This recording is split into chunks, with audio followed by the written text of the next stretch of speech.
Assalamualaikum warahmatullahi wabarakatuh. Kembali lagi di channel Juragan Soal Sulit. Perkenalkan, nama saya Fitra Alamsyah. Saya dari Prodi D3 Mesin Otomotif angkatan 2019. Dan di pertemuan kali ini saya mau membahas dua gambar termodinamika.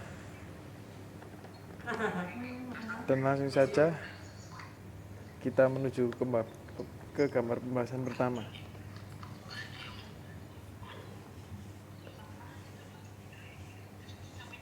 Yang pertama yaitu gambar siklus mesin panas tidak bisa selesai tanpa menolak beberapa panas ke wastafel suhu rendah. Yaitu ini bergambar dengan pertimbangan mesin panas sederhana yang ditunjukkan pada gambar tersebut, yang digunakan untuk mengangkat beban. Ini terdiri dari perangkat piston silinder dengan dua set berhenti. Itu fluida kerja adalah gas yang terkandung di dalam silinder. Awalnya suhu gas adalah 30 derajat Celcius. Piston yang dimuat dengan beban sedang dinyalakan tas perhentian bawah.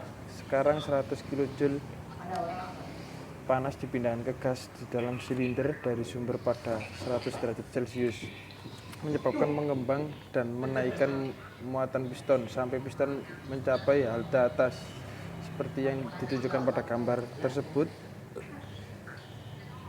Ini titik beban dihilangkan dan suhu yang diamati menjadi 90 derajat Celcius. Pekerjaan yang dilakukan pada beban selama proses ekspansi ini sama dengan peningkatan energi potensial, katakanlah 15 kJ.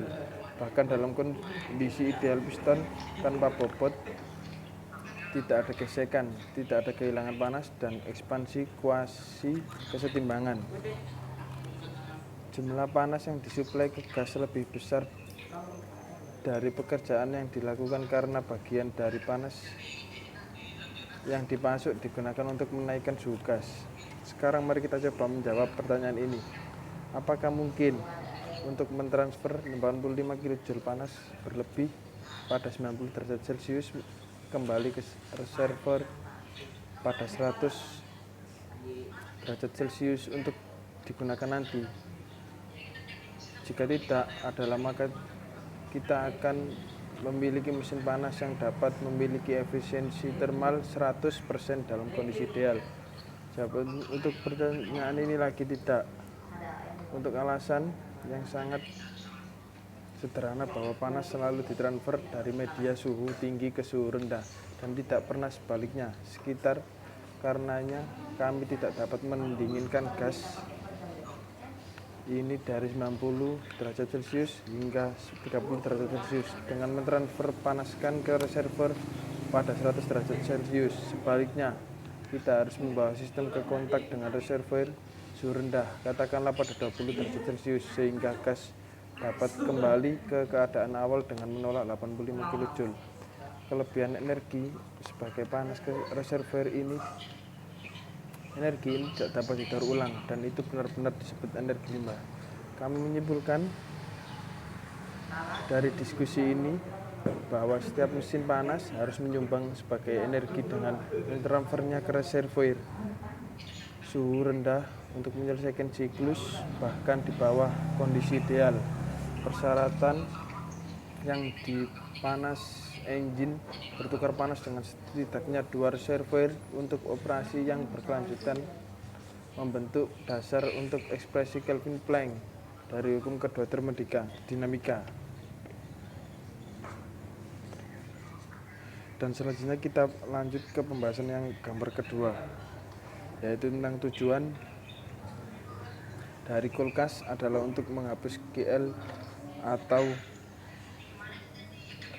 besarnya panas yang ditolak ke lingkungan hangat pada suhu dari ruang dingin dari suhu T L. Refrigeran merasuki kompresor sebagai uap dan dikompres ke tekanan kondensor. Ini meninggalkan kompresor pada suhu yang relatif tinggi dan mendinginkan dan mengembun saat mengalir melalui koil kondensor dengan menolak panas ke media sekitarnya. Kemudian refrigeran suhu rendah kemudian memasuki ke evaporator, di mana itu menguap dengan menyerap panas dari ruangan pendingin. Siklus selesai ketika refrigeran meninggalkan evaporator dan memasuki kembali kompresor. Dalam kulkas rumah tangga, kompartemen freezer tempat panas diserap oleh refrigeran berfungsi sebagai evaporator, dan kumparan biasanya di belakang kulkas di mana panas dibuang ke udara dapur berfungsi sebagai kondensor. Sebagai kulkas ditunjukkan secara skematis pada gambar 6.20 di sini atau gambar tersebut. Di sini QL adalah besarnya panas yang dikeluarkan dari pendingin pada suhu TL. Ini QL. Dan QH adalah besarnya panas yang ditolak ke lingkungan hangat pada suhu TH. Ini TH, QH. Dan WNet adalah input kerja bersih ke lemari es. QL dan QH mewakili besaran dan dengan demikian adalah jumlah positif. Efisiensi kulkas dinyatakan dalam Coefficient of Performance atau singkat COP, dilambangkan dengan COPR. Tujuan dari kulkas adalah untuk menghilangkan panas QL dari ruangan pendingin. Untuk mencapai tujuan ini diperlukan input kerja dari W net in. Ya, saya rasa cukup itu saja. Sekian penjelasan gambar termodinamika tersebut dari saya. Apabila ada kurang dan kelebihannya, mohon maaf. Dan jangan lupa subscribe dan like and comment ya teman-teman. Saya undur diri. Wassalamualaikum warahmatullahi wabarakatuh.